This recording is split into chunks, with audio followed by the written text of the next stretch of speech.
讲到哪儿了？啊，讲到说以色列那个事儿啊。然后所以说咋回事呢？就是美国这次跟卡塔尔包括埃及啊，就联合发声明了嘛，说以色列愿意在停火期间退出这个费城走廊啊。我还是那句话啊，不一定好使，家人们，因为内塔尼亚胡现在已经被逼上绝路了，他不可能撤，老铁们，他不可能停火，所以他干啥都不会让人感觉到意外。你们想是不是这个情况？就像昨天老铁们70万人上街游行，都让内塔尼亚胡下台，我跟你就还是那句话，叫发生在别人身上的叫故事，发生在自己身上叫事故。以色列人现在是40万人让人给打成难民了，他们才知道什么叫疼啊，什么叫做什么呢？就是什么阿拉伯人什么止战的什么的，原来咋说的？原来说阿拉伯人都应该去死，犹太人万岁，对不对？现在他们咋不白话了呢？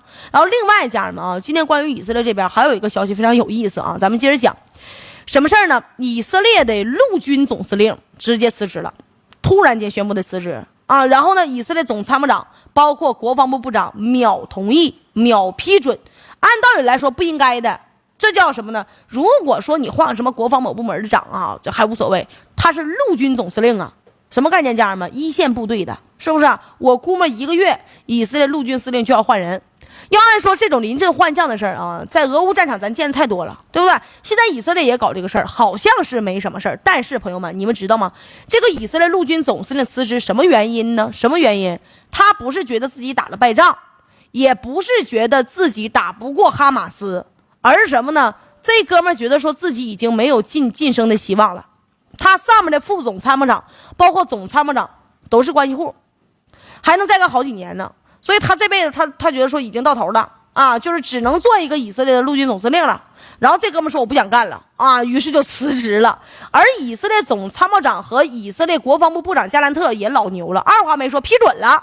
你们能想不，兄弟们？咱就说这个流程啊，放在没大事的国家都已经非常离谱了，结果居然发生在以色列这个正在2线3线作战的战争中的国家呀，这是离谱他妈给离谱开门呐，兄弟们！而且咱说白了啊，这中间没有鬼的话，那怎么可能是这么离谱呢？那么至于究竟发生了什么事儿，目前爆出来的资料还不算太多，知道吧？不算太多。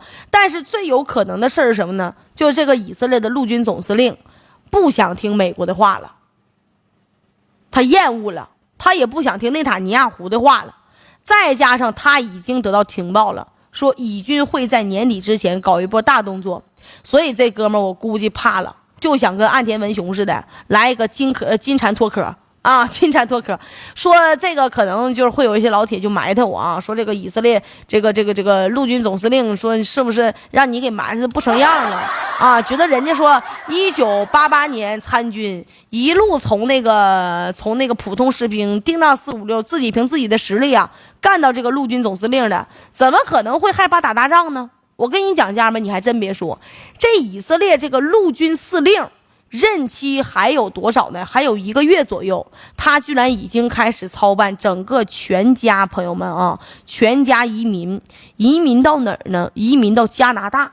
哎，就这种行为，你说他是不是想跑路啊？啊，而且咱就说啊，他可是以军的核心军官了，手里面情报掌握的肯定够多。发现以军下半年要来一波大的，所以提前跑路相当之正常了。哎，至于为啥以色列总参谋长包括以色列国防部长秒批准，说白了，他一个普通的这个士兵干到这个陆军总司令，没有点后台可能吗？再加上现在美国也好，内塔尼亚胡也罢，都想把自己的人放在这个位置上，非常关键。所以说秒批准非常正常，你们想是不是这个事儿？家人们，同意我观点扣波1啊！所以最后怎么评价这个事儿呢？这次以色列陆军总司令辞职看起来是个好消息，但是他跟以色列愿意第2阶段撤出费城走廊一样，说白了都是美国和内塔尼亚胡在较劲呢，知道不？这个陆军总司令是美国的人，朋友们，我就这么告诉你，就在跟内塔尼亚胡较劲，而这也就注定了这次的结果不会善终的。啊，总之你看啊，以色列现在高层大洗牌，乌克兰现在高层也大洗牌，最后的大决战我估摸就快了。咱就看到底乌克兰先狗急跳墙的狠，还是以色列先破防。哎，开始大打出手。然后说完这个，朋友们啊，今天我看新闻，我看见个什么事儿呢？吵吵武契奇这个事儿啊，你们有没有看说武契奇跪下了，要通过法国给乌克兰送那个米格29战斗机？这个事儿你们知道不，家人们？有没有人知道？知道我扣波一了啊！说要给那个乌克兰送米格29战斗机，说武契奇要送，还有什么塞尔维亚说已经打算跟北约啊，包括跟欧盟妥协了，然后彻底跟咱们东方大国，包括俄罗斯划清界限了。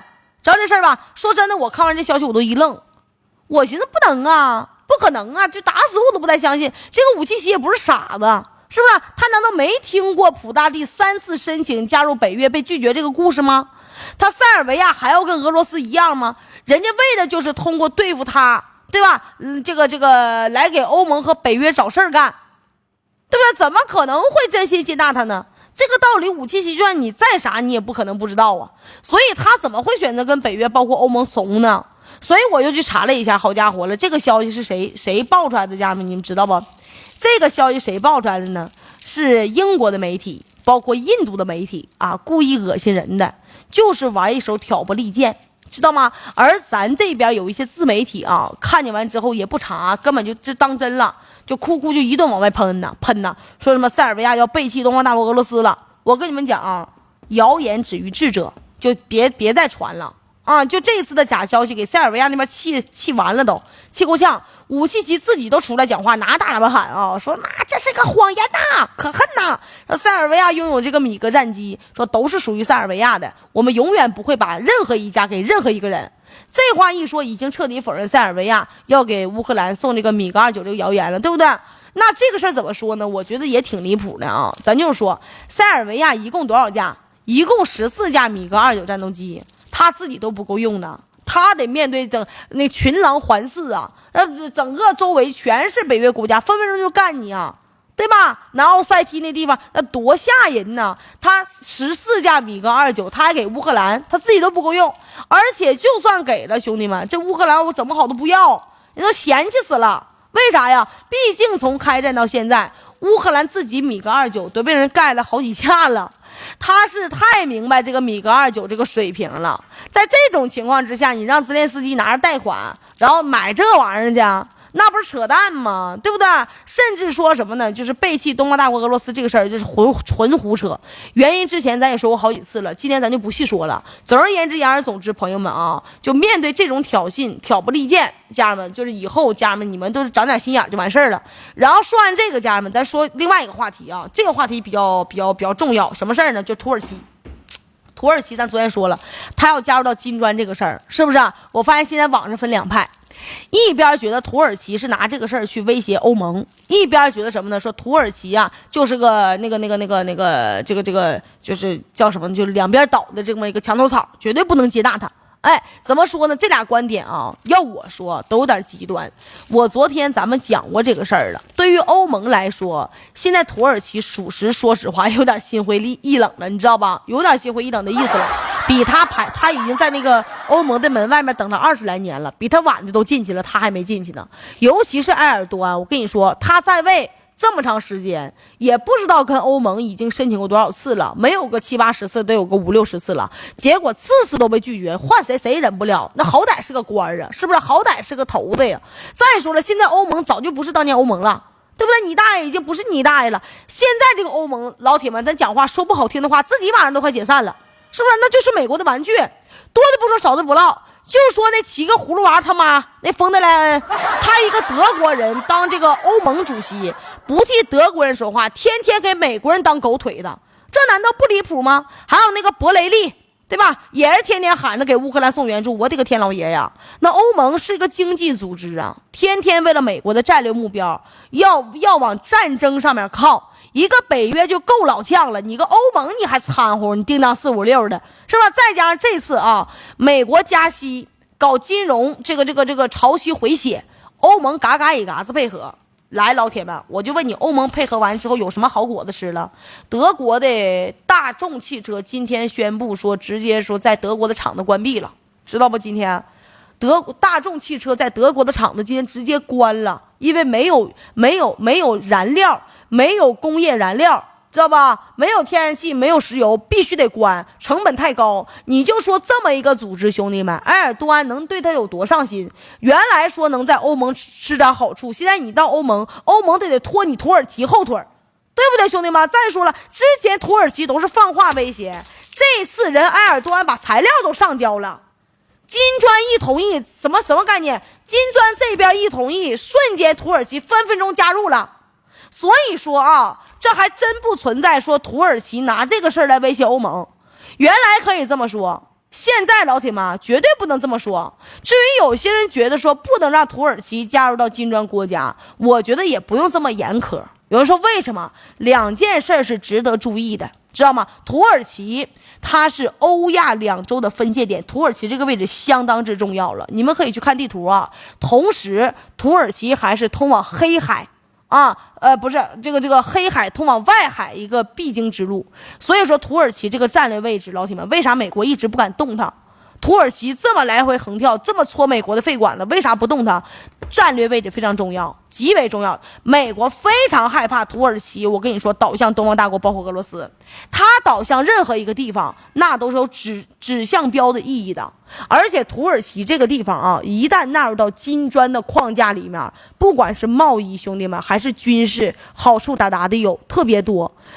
二是什么呢？这个世界上，家人们，我跟你讲，任何一个人、任何一个国家、任何一个组织、任何一个公司，老铁们都是自私的，这是人的本性，懂吗？人家首先想的是什么？从来肯定是自己的利益，不会是尤其是国家，就是人你可以无私，你可以大爱，对不对？你可以什么？国家坚决不可以，因为你国家背后是你数以万计、数以亿计的民众啊。对不对？你必须站在你的人民、你的国家利益上去着想，不是别人的国家利益去着想，对不对？现在欧盟和北约能给土耳其的东西，老铁们实在是太少了。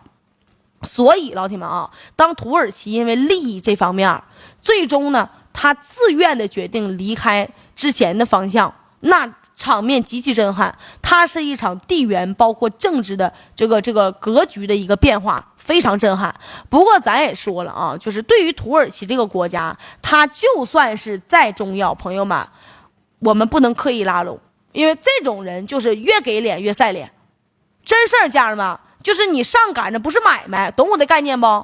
就对土耳其这种人就是这样的，上赶着不是买卖，你不能特意去拉拢，要不然就会被惯坏。不管土耳其还是埃尔多安，到时候3天了两头给你找事儿，那难受啊，搁谁都难受。反正这个事儿，老铁们，咱不能着急，知道吧？就得等土耳其因为自己的利益，有一天彻底想明白了，彻底掉过头来，就告诉你了，你加入我们这儿，你可不能是墙头草了，我们可没有那么多好的利益给你，只能是别人享受啥你享受啥，大家平等对待，和平共处，互利共赢，对不对？就稍微耐心等一等，家人们，他想加入到金砖也没有那么容易，朋友们，毕竟他是北约国家，对不对？那么说完这个，家人们，我相信大家都在等日本的事儿，对不对？都在等日本的事儿啊。说一下，昨天我刚说完，岸田文雄打算光速这个解散自民党啊，卷铺盖跑路，好家伙了！今天我一看新闻，我这嘴真开光了啊！要么都说我苏元宝嘴呢。日本的政府内部开了一个会议，已经开始商量要对俄罗斯下手的事儿了。日本政府是这么想的，朋友们，说俄罗斯啊在乌克兰战场投入了大量兵力，而且根据美国这个情报，现在普大帝准备什么呢？老铁们，准备了50万人，50万的军队，准备大决战乌克兰，仅留20万的军队在俄罗斯这1300多万平方公里的土地，放到远东这儿的就少之又少了，知道吧？所以小本子这边一看，妈呀，觉得时机到了。小本子觉得说干，时机到了啊，要开火，要对着俄罗斯叮当456。于是乎，朋友们，直接集结了18万人的兵力，打算跟着北约国家在南千岛群岛这边搞一次大规模的干啥演习。18万人的兵力，实弹实战化军演，吓人吗？那么这个军演会不会直接转化为直接战争呢？不知道，我估摸可能性有，但是也不大。但日本肯定是有这种想法的，100%万。至于北约那就不用说了，他们能来这儿，老铁们啊，现在整个北约多少的军舰在日本周围啊？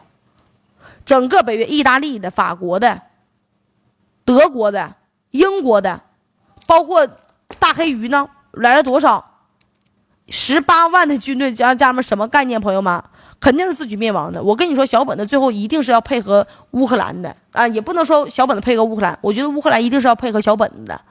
就在俄罗斯，如果这个事儿啊，家人们，我没有看到这个正规的新闻，但是这个事儿呢，确实是好多人在传啊，外网也有，家人们，就是50万的军队，就是俄罗斯打算用50万的军队直接决战乌克兰了啊，已经陈兵了，已经换这叫什么换防了啊，已经换兵了。但是老铁们，你别忘了，俄罗斯的内部有200万的人呢，还有预备役呢，不算预备役，200万的现役军人呢，对不对，家人们？但是远东地区确实是防守比较少。啊，但是这个事儿一出，我估计俄罗斯也得注意了。而且日本它不仅针对了俄罗斯，远东地区它还针对谁呀？为什么在海上北方四岛要找事儿啊，家人们？因为美国也好，西方也好，日本也好，韩国也好，朝鲜也好，他们都知道，在海上俄罗斯那个太平洋舰队干不过小本的，懂不懂，家人们？除非是你拿核潜艇，你拿核潜艇干是可以的，但现在不可能啊。你太平洋舰队，你被那个乌克兰都叮当456干了，对不对？所以说现在小本子这边18万的士兵，18万的兵力，跟北约在南千岛群岛实战实弹化军演，我的妈，老吓人了啊！日本绝对会有转为实战这个想法，北约也不用说啊，北约来这儿就代表着美国人已经安排妥了。是吧？反正在美国，包括小本子的眼睛里面，这个时候挑起北方四岛这个争端，俄罗斯就会面临3线作战这个非常艰难的困境。而现实情况真就是这样的。从目前这个局势看，朋友们啊，2线作战已经对俄罗斯非常不利了。你在3线作战呢，北约的目标也非常明确啊，就是想通过这个3线呢、2线呢，要拖死俄罗斯。有了人可能就会说了，妈，小本子不带的，他就咋呼啊，咋呼得了，他敢动手吗？他那个军事实力是比乌克兰强点儿，那小本子没有人乌克兰耐打呀，你真打起来，小本子能有胜算吗？你还真别说，虽然说小本的国土面积不大，他依然也没有什么战略纵深，但人家有驻日美军呢，朋友们啊，旁边还有一个小本子的子孙呢，还有个小西巴在那摆着呢，那不说了吗？是日本人的子孙呢。再有就什么，北约好几个国家的军舰也在伺机出手，这些全部都加上，朋友们，那军事实力不容小觑啊。所以如果说小本的在美国的怂恿之下，从远东这个俄罗斯防守非常薄弱的地方真切进去了，那么毫无疑问，俄罗斯他肯定会陷入到腹背受敌2线作战这个困境。那么说到这儿，大家是不是觉得说这么一整俄罗斯废了呀？那俄罗斯不是败了吗？肯定导致最后败了呀？那还真不是啊！有人说有招没？有。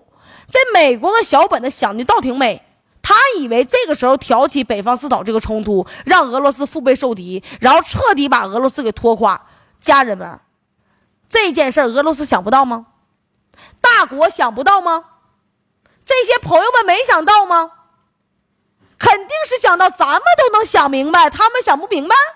那么多智库的人员呢，对吗？如果美国真敢让小本的叮当456来波大的，你信不信，兄弟们？只要小本的敢动手，不只是小本的要完蛋，美国都得跟他遭殃。你们别觉得说苏啊，你这太能吹了，你搁这逗俺们呢。我跟你说，兄弟们，说白了，小本子和乌克兰它就不一样。乌克兰这个地方，你打的再狠，它也是号称欧洲子宫的地方，人家地方好，懂我的意思吧？俄罗斯哪怕不看在曾经兄弟的情谊上，我告诉你，下手也不会特别狠，都是斯拉夫人。家们，日本啊，首先日本是2战战败国呀，俄罗斯是2战的战胜国呀，双方的国际法地位哪怕在国际法层面都不平等。而北方四岛虽然说日本自己一直不承认，但是兄弟们，苏联、美国、英国签了个叫什么玩意儿，叫亚尔塔协议。亚尔塔协议里面明明白白写着，千岛群岛需要交给苏联。你们要知道，亚尔塔协议本身具有国际法效力的，也就是说，北方四岛属于俄罗斯，在法理上没的问题，对吧？日本如果入侵北方四岛，你那是直接侵略，懂不懂？而且你那叫发起战争，你个二战国家，你们发起战争，你等着核弹炸你吗？那不是啊？如果说俄罗斯不敢拿核弹炸乌克兰啊，处于什么人道主义，处于什么国际法，处于什么那个核不扩散条约，兄弟们，我问你，日本现在干了北方四岛，俄罗斯拿核弹炸他有毛病吗？你别说俄罗斯，五常国家任何一个拿核弹干他都没毛病，那是国际法律上写的呀。二战战败国不允许有自己的什么什么，就包括你的舰都不能是军舰，你的军事设施包括你的什么各种储备你都不能出口，对不对？那叫如果小本的真动手，朋友们，那叫直接侵略。你这么一来，俄罗斯如果反击或者报复，你的道义基础、法律基础呢，全部都有，根本不会像在俄乌战场似的啊，始终陷入到名不正言不顺这个困境。而事儿还不止这么简单，朋友们，众所周知啊，亚尔塔体系是战后国际关系体系和秩序的基石，也被包括什么小本啊这些战败国在内的全球普遍认为就是这个承认了，知道吧？认为是对的，我们也承认这个。所以兄弟们，你甭管这个小本呢是不是心服口服啊，这都不重要。既然是无条件投降，你就必须得承认，当时你签的时候你自己想啥了？虽然现在亚尔塔体系已经被干的叮当四五六了啊，已经五五玄玄，就啥也不是了啊，也有很多国家就是在那个各种层面上越过一些体系，用一些不良的手段吧啊，打擦边球，包括日本，对吧？你那个出云几号其实就是准航母嘛。你像现在你说小本子说你可以，你美国放开那狗链子，让它生产核弹，它分分钟能生产出来，那铀浓缩程度我估计跟伊朗都差不多。所以说，家人们，在欧洲，我跟你说，这个亚尔塔体系甚至都不复存在了。但是我小本的你在哪儿？你自己心里没数吗？你在东亚，你能搬走啊？你能把你那岛子漂洋过海啊，去看你爹家，对不对？你能搬走不？你搬不走，你就是在东亚，什么概念？东亚这套体系奠定的秩序基础依然是维持的，尤其是美国也并没有对这件事予以否定。懂吗？这种情况下，朋友们，作为你一个二战战败国，德国都没有这个狗胆。我说实话，如果你胆敢攻击作为二战战胜国的俄罗斯，你都不用说攻击俄罗斯，你但凡你发动任何一场战争，对吧？就包括你干那个非洲利比亚，对吧，家人们？你干那个各种什么南非，你干一个你试试来，尼泊尔，你干一下，你五常国家任何一个都可以发核弹。你这是对国际秩序的否定。所有大国包括联合国怎么来的，亚尔塔体系怎么来的，那是五常国家对这个世界的秩序的认可，200多个国家对这个世界秩序的认可，对不对？既然如此，如果老铁们，我告诉你，日本如果真的干了北方四岛，美国不吭声，联合国解散了，替代联合国的是上海合作组织，知道不？替代 WTO 是金砖组织，你信不信，朋友们？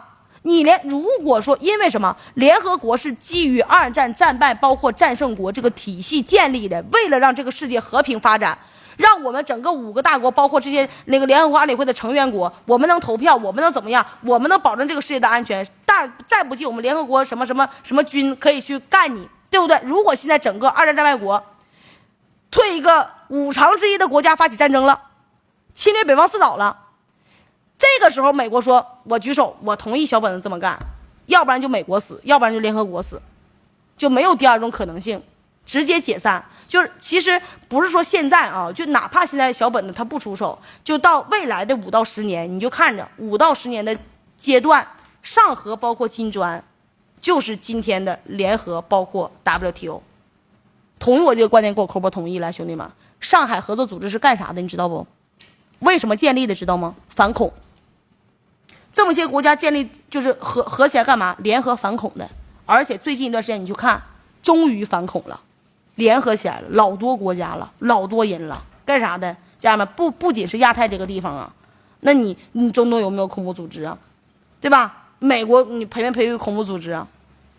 而且最要命的，兄弟们，你知道啥吗？日本如果武力攻击北方四岛，它是违法的。我刚才说了，他没有对外发动战争的权利。国际法已经明确禁止小本的这项权利了，包括德国也一样。而且作为配套，日本本国也有个叫什么呢？叫和平宪法的存在，不允许发动战争。日本胆敢这么做，那就无疑是非法行为。任何国家和政府，乃至于日本民众，都有权利制止日本政府这个行为。说这些可能很多人不理解啊，说如果说小本子和北约那真这么干了，就算俄罗斯战绩到位，他能赢不？他能不能说俄罗斯如果小本子这么干了，俄罗斯能不能靠实力找回牌面？能不能呼呼哈嘿镇场的？能不能当我社会大哥？对不对，家人们？能不能？你们觉得呢？以俄罗斯的现在这个状况，人说有没有实力2线作战、3线作战？如果没有的话，你扯什么778，扯什么叮当456啊，什么道义啊？没办法，丛林法则全都说话。老铁们，我跟你们讲，这个用处还真就大了。前面说了，俄乌战场之所以打成烂仗，很大程度上是因为俄罗斯先天道义不足，懂吧？以至于政治包括军事层面，你要受尽掣肘。但是兄弟们，小本的这边完全没问题，只要小本的敢干北方四岛，俄罗斯大刀阔斧，叮当456干你，不管用啥干你，活该，直接发核弹，你得给我受着。哎，至于怎么个干法，我跟你说啊，刚才我说了，首先可以给日本直接甩核弹、蘑菇弹，这个事在乌克兰是不可能干的。你别说和平了，你连扔一个战术核武器，就包括就是这个能遭到包括自己国民在内的全世界第一就是统一反对、一致反对。俄罗斯永远不可能在乌克兰的土地上用战术核武器，懂不懂？但是对日本，对不起兄弟们，一点包袱都没有，知道吗？为国维护亚尔塔体系下的国际秩序，惩罚死灰复燃的法西斯军国主义战败国。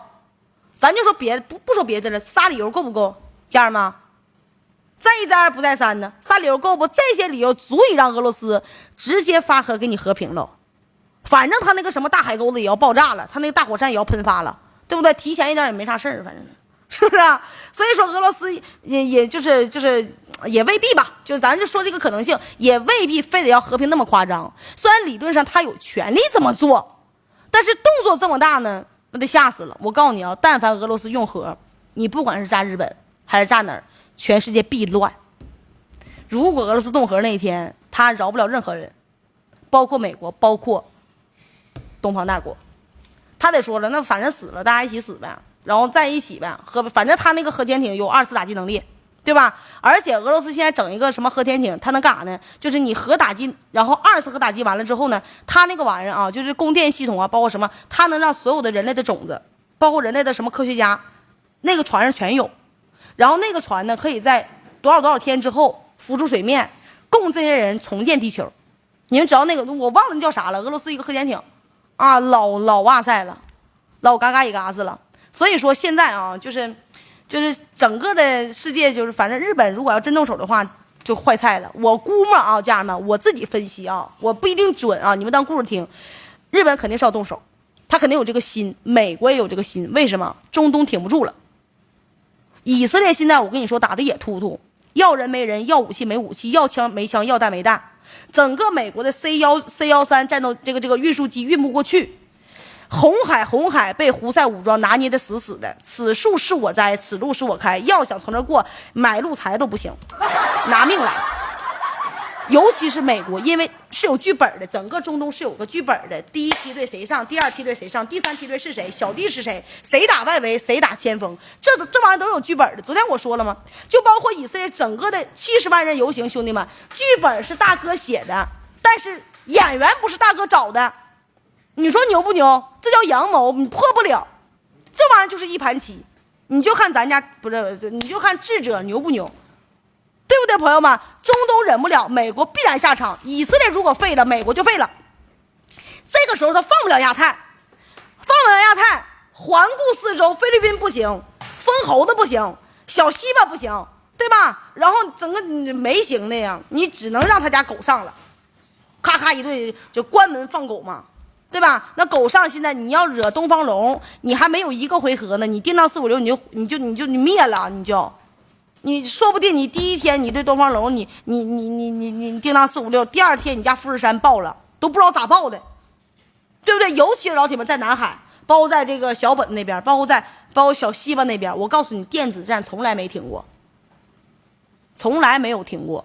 你们以为这个就我们现在面临的和平吗？都是和平，就是我们现在的生活，就是为什么我们能幸福，是有人在替我们负重前行，朋友们，真的。你们可以，如果在南海那边啊有渔船的呀，包括什么的，你们可以去打听，非常之猛烈。就包括你们记不记得前一段时间05大区，直接有一个女的，完了就有个女兵、女战士啊，然后那个被嘉奖了嘛，然后那05大区也被嘉奖了嘛。